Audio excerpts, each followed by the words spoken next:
전공의와 전임의의 집단 휴진이 2주째 계속 이어지고 있는 가운데 의사단체가 조금 전 국회 정부와의 협상 때 논의할 단일안을 마련했습니다. 의대 정원 확대와 공공의대 설립 등 의료계 4대 정책과 관련해서 의료계 단일안을 만든 건데요. 이 단일안으로 조만간 국회 또 정부와 최종 협상에 들어갈 것으로 보입니다. 취재기자 연결합니다. 신현준 기자. 네, 신현준입니다. 네, 의료계도 개업의사, 전문의, 전공의, 학생 등 자세히 들어보면 각각 주장이 엇갈렸었는데요. 자, 단일안이 나온 거죠? 네, 그렇습니다. 범의료계 4대학 저지투쟁 특별위원회가 오후 1시 반부터 긴급 회의를 열었는데요. 약 2시간 만에 의사단체 단일안 도출에 성공했습니다.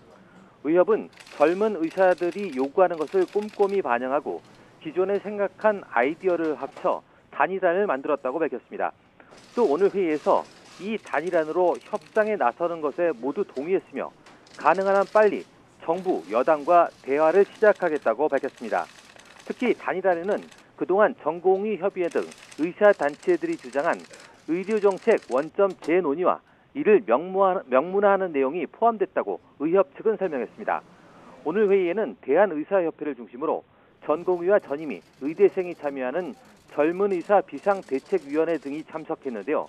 당초 비공개 방침이었지만 언론의 관심이 집중되자 회의에 앞서 잠시 회의장을 공개했습니다. 최대집 범투위 위원장 겸 의협 회장은 회의에 앞서 기자들에게 오는 7일 전국 의사 총파업을 앞두고 정부와 공식적으로 협상을 해야 하는데 의협에 단일안이 있어야 하는 만큼 그동안 산하단체의 의견을 모았고 오늘은 범투위에서 의협 단일안을 확정하는 것이라고 설명했습니다.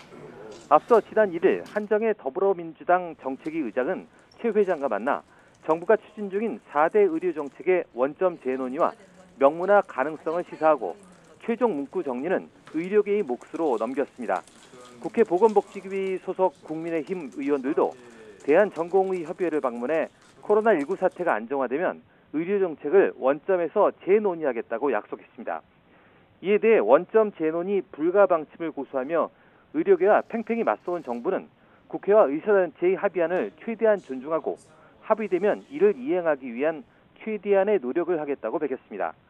범투위는 오늘 나온 최종 합의안을 가지고 국회, 정부 또는 여야정 협의체와 최종 협상에 들어갈 전망입니다. 특히 다음 주 월요일 의사협회가 예고한 3차 무기한 총파업과 의사 국가고시 실기시험이 예정돼 있어 그 이전에 타결을 위해 협상의 속도를 낼 것으로 보입니다. 지금까지 사회부에서 YTN 신현준입니다.